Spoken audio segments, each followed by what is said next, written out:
Como sabes, la historia ha sido construida considerando al hombre el sexo fuerte y a la mujer el sexo débil, más frágil, menos capaz, incluso menos inteligente. Y además, esa diferencia se ha hecho pasar como algo natural, algo que se da por naturaleza. Pues bien, el hombre, basándose en esa superioridad natural, ha sido el protagonista de decisiones políticas, sociales y culturales, y ha dejado a la mujer la función de crianza de hijos y cuidado de la casa. Bueno, y de su satisfacción sexual. Y eso durante siglos y siglos y siglos. A lo largo de la historia, muchas mujeres se han sentido molestas con esta desigualdad llevando a cabo quejas y protestas. Pero no es hasta el siglo XVIII cuando hay una toma de conciencia colectiva de esta situación, y se desarrolla un movimiento ideológico y social que luchará por romperla. El movimiento feminista. Empezamos. Estamos en el siglo XVIII, en el Renacimiento. Te sitúo. Si eres mujer, tu labor natural es cuidar de la casa, criar a los hijos y practicar sexo con tu marido. Eso sí, no puedes estudiar, votar ni tomar decisiones familiares, ni siquiera con quién te casas. Si trabajas, el dinero es para tu marido. Flipante, ¿no? Bueno, entonces surge la Ilustración, principalmente en Francia, un movimiento intelectual que defiende la igualdad social de las personas. Todos somos iguales independientemente de la clase social.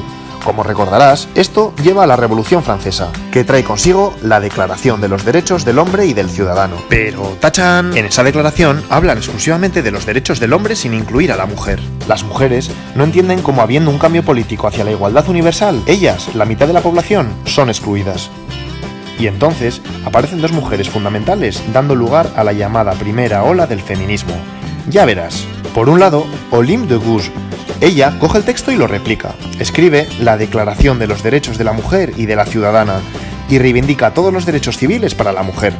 Es uno de los primeros documentos que propugna la igualdad jurídica y legal de las mujeres. Por otro lado, Mary Wollstonecraft y su Vindicación de los Derechos de la Mujer, considerado el texto que funda el feminismo. Fíjate lo que dice. La diferencia entre los géneros, hombre y mujer, no es algo natural, como se venía pensando, sino algo cultural, algo que se produce a través de la educación. Por tanto, aboga por una educación igualitaria. Muchas mujeres comienzan a cuestionar la necesidad de quedarse en casa por obligación. Por cierto, la hija de Wollstonecraft fue Mary Shelley, autora de Frankenstein. Curioso, ¿eh? Ante estas primeras reivindicaciones feministas que suponen todo un avance, se responde con una dura represión. Olympe de Gouges, por ejemplo, es guillotinada, muchas mujeres encarceladas, no se permite que se reúnan más de 5 mujeres en la calle.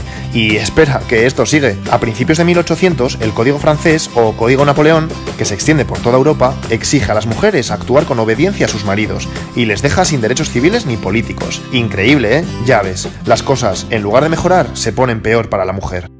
Eso sí, a pesar de esta derrota, las cosas nunca volverán a ser lo mismo. Espera que te sigo contando porque llega la segunda ola del feminismo, el sufragismo.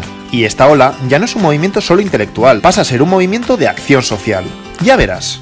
El movimiento sufragista surge en los dos países anglosajones, y luego estos van influyendo en el resto de países. Vamos por partes. En Estados Unidos, las mujeres han luchado por la independencia de su país. Ahora, se agrupan por la defensa de los derechos de los esclavos. Bueno, pues 4 mujeres viajan a Londres, al Congreso Antiesclavista. Pero no te lo pierdas, no les dejan participar por el hecho de ser mujeres. Al final, les dejan hacerlo tras una cortina. Indignadas, toman conciencia de su desigualdad como mujeres y, de vuelta al país, 2 de ellas, Lucrecia Mott y Elizabeth Cady Stanton, comienzan su lucha, ahora ya, a favor de los derechos de las mujeres. En 1848, en Seneca Falls, frente a unas 300 personas, exponen la Declaración de Sentimientos. Reivindican recuperar todos los derechos civiles, como la igualdad de educación. Y, como sabes, el voto. Hacen especial hincapié en esto último porque piensan que una vez pudiendo votar, los demás derechos vendrán solos. Es el inicio del sufragismo norteamericano. Las mujeres comienzan a defender sus derechos en masa, con manifestaciones, panfletos, pero no te creas que fue algo sencillo, porque durante años y años son humilladas y pisoteadas. En Inglaterra lo mismo, pero aquí se cansan antes, y tras casi medio siglo de lucha moderada, pasan a la acción, y encima lo hacen fuertemente, a través de huelgas de hambre, encadenamientos, sabotajes a líderes políticos, incluso bombas e incendios. ¿Sabías que se les debe a ellas la invención de estos métodos de lucha? Vaya. Y primera victoria. Poco a poco, a partir del final de la Primera Guerra Mundial, las mujeres empiezan a obtener el voto por diferentes países del mundo. En Inglaterra lo consiguen en 1918, eso sí, solo para mayores de 30. En Estados Unidos, en 1920, aunque solo para las mujeres blancas, y 80 años después de Seneca Falls. Y así le seguirán otros países.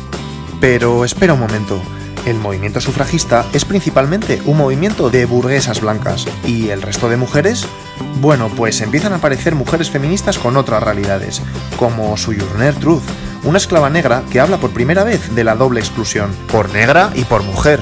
O Flora Tristán, mujer socialista que habla de las mujeres obreras y explica también la doble represión que sufren, de clase y de género. Explica que la mujer es la proletaria del proletariado.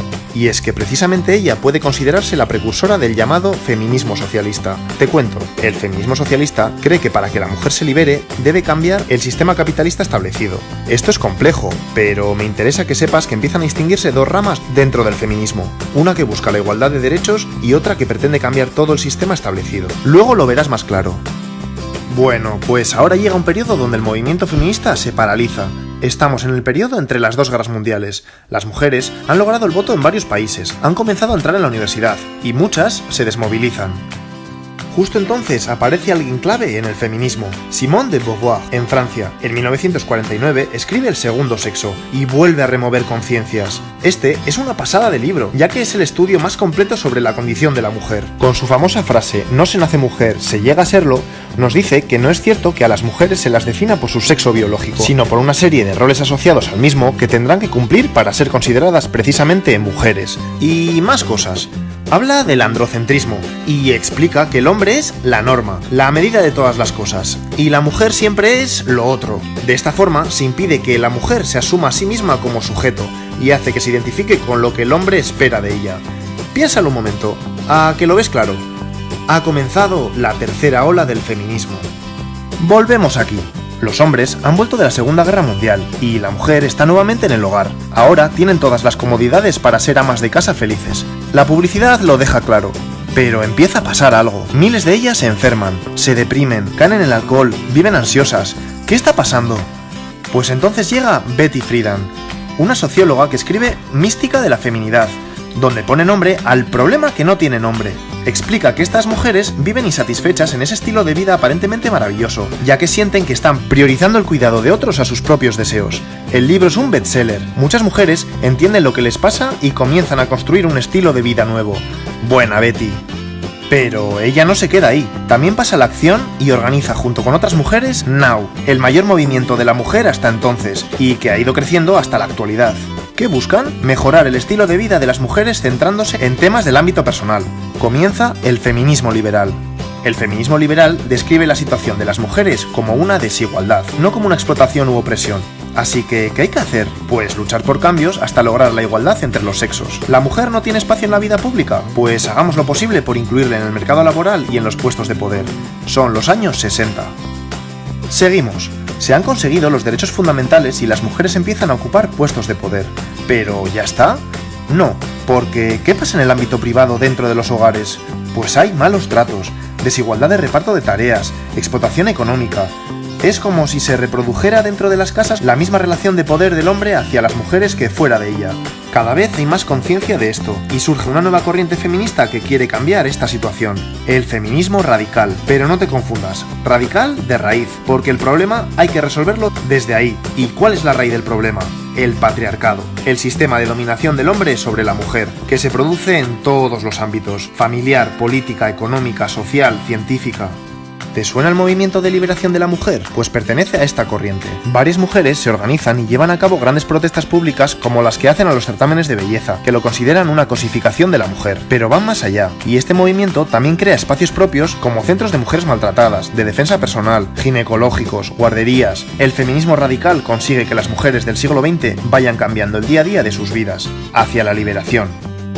Y como te he dicho, ya tenemos las dos grandes posturas feministas de las que te he hablado antes. Recapitulemos. Las feministas liberales buscan la igualdad de derechos de la mujer frente al hombre. Las feministas radicales van más allá y quieren romper el sistema patriarcal en que vivimos. Comienzan entre ambas posturas ciertas diferencias. Te pongo un ejemplo. ¿Qué pasa si tú, mujer, subes un selfie a redes sociales en una postura sensual? Pues para el feminismo liberal, genial. Estás desafiando al sistema, que espera que te comportes de forma recatada. Estás empoderándote. El feminismo radical piensa otra cosa. Respeta tu foto. Eres libre de hacer lo que quieras, pero no cree que estés desafiando nada, porque te mueves dentro de los esquemas patriarcales impuestos del sentido de belleza de la mujer y feminidad.